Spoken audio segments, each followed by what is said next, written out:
For another blog. আর আজ হচ্ছে আমাদের দার্জিলিং এর ফার্স্ট দুপুরবেলা খেয়ে দিয়ে একটা লম্বা ঘুম দিয়ে ওঠার পর এখন আমরা সবাই মিলে বেরালাম মেলে। আর আজকে এতটা জার্নি হয়েছে কারোর মধ্যেই আর এনার্জি, সবকটার মুখ দেখো। আর দার্জিলিং বলতেই বাঙালি যেটা বোঝে গ্লেনারিস, তার সামনে আমরা চলে এসেছি। কিন্তু এত ভিড় পড়েছিল মানুষের ফটো তোলার, তাই আমি ওখান থেকে চুপ করে বেরিয়ে চলে আসলাম। কারণ আজকে আমাদের শুধুমাত্র লক্ষ্য হচ্ছে দার্জিলিং এর স্ট্রিট ফুড ট্রাই করার। এবার এখানে খুব একটা মজার জিনিস হয়েছে, এখানে লেখা ফ্রি টি টেস্টিং। আমরা ভেবেছি হয়তো আমাদের ফ্রিতে চা খেতে দেবে, বাট না, পরে বুঝলাম যে ফ্রিতে চা খেতে দেবে না, চা হাতে নিয়ে টেস্ট করতে দেবে। ভাগ্যিস আমার কথা মতো ওরা ঢুকে পড়েনি, নয়তো মান সম্মান নষ্ট হয়ে যেত।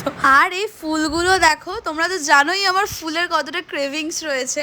এখান থেকে আমি সত্যিকারের ফুল কিনিনি, বাট একটা খুব সুন্দর উলের ফুল বিক্রি হচ্ছিল, সেটা আমি কিনেছি।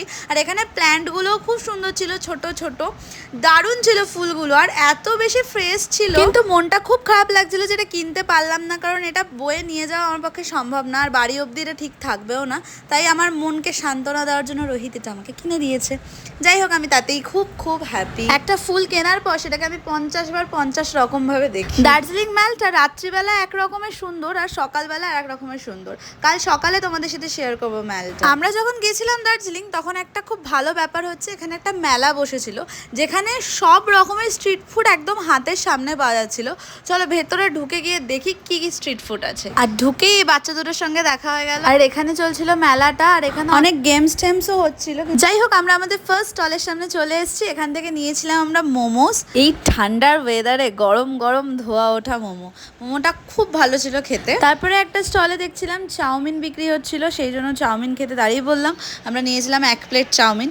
এবার সবাই ভেবো না যে আমি একা খাচ্ছি, এগুলো সবাই মিলে খাচ্ছে, আমি একা এত খেতে পারি না, প্রচণ্ড গরম ছিল।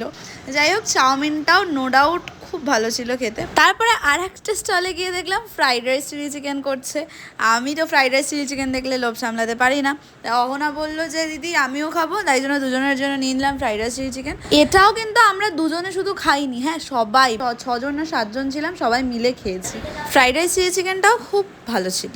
তারপরে আমরা ওখান থেকে বেরিয়ে এসেছিলাম, ততক্ষণে টেম্পারেচারটা অনেকটা নেমে গেছিলো, তাই আমাদের ইচ্ছা করলো কি খেতে জানো, মানে ঠান্ডার মধ্যে মানুষের আইসক্রিম খেতে ইচ্ছা করে না, আর আমাদের সেটাই করে। আর আমার গলায় এইরকম প্রবলেম থাকার পরেও আমি আইসক্রিম খেয়েছি, ভাবতে পারো।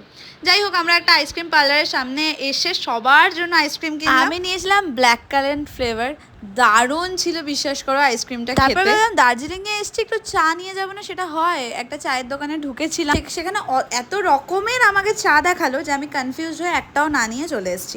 পরে গিয়ে মা নিয়ে এসেছিল। তারপরে হঠাৎ করে দুজন চেনা মানুষের সঙ্গে দেখা হয়ে গেল। এটা হচ্ছে আমার একটা পিসি আর পিসেমশাই, ওনারা শিলিগুড়িতেই থাকেন, কিন্তু এসেছিল দার্জিলিং এ কিছু একটা কাজে, তাই হঠাৎ করে দেখা হয়ে গিয়ে বেশ ভালো হলো। অচেনা জায়গায় এসে হট করে কোনো চেনা মানুষের সঙ্গে দেখা হয়ে গেলে খুব ভালো লাগে। তারপরে গেছিলাম মিনিসোতে, এটা হচ্ছে মোমোসোর মতনই একটা ব্র্যান্ডের দোকান।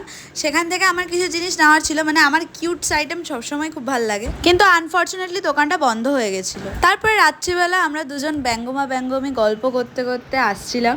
সত্যি এই ফিলিংসটা বলে বোঝানো যাবে না। নিজের সব থেকে প্রিয় মানুষ, প্রিয় বন্ধুর সঙ্গে পাহাড়ে ঘুরতে আসার ব্যাপারটা সম্পূর্ণ আলাদা। যদিও পুরো ফ্যামিলি আমাদের সাথে গেছিল, তাও কিছুটা টাইম আমরা দুজনে মিলে স্পেন্ড করার চেষ্টা করি তাদের মাঝখান থেকে। যাই হোক, তারপরে আমরা হোটেলে ফিরে ডিনার করতে চলে এসেছিলাম। আজকে ডিনারে ছিল চিকেন, রুটি, ভাত, পোলাও, আরও অনেক কিছু ছিল যেটা আমি একদমই কিছুই খাইনি। শুধুমাত্র ডেজার্টটা খেয়েছিলাম, যেটা হচ্ছে সিমুই দিয়েছিল। আর ডেজার্টটা দারুণ করেছিল, আমার এক্সপ্রেশন দেখেই হয়তো তোমরা বুঝতে পারছো। তারপরে আমরা রুমে এসে বিশাল গানে নাচতে নাচতে ঘুমিয়ে পড়েছিলাম। যাই হোক, ভিডিওটা আজকে এই পর্যন্তই শেষ করছি। নেক্সট ব্লগে দেখা হচ্ছে। আর ভিডিওটা ভালো লাগলে একটা লাইক করো, পেজটা ফলো করো, চ্যানেলটা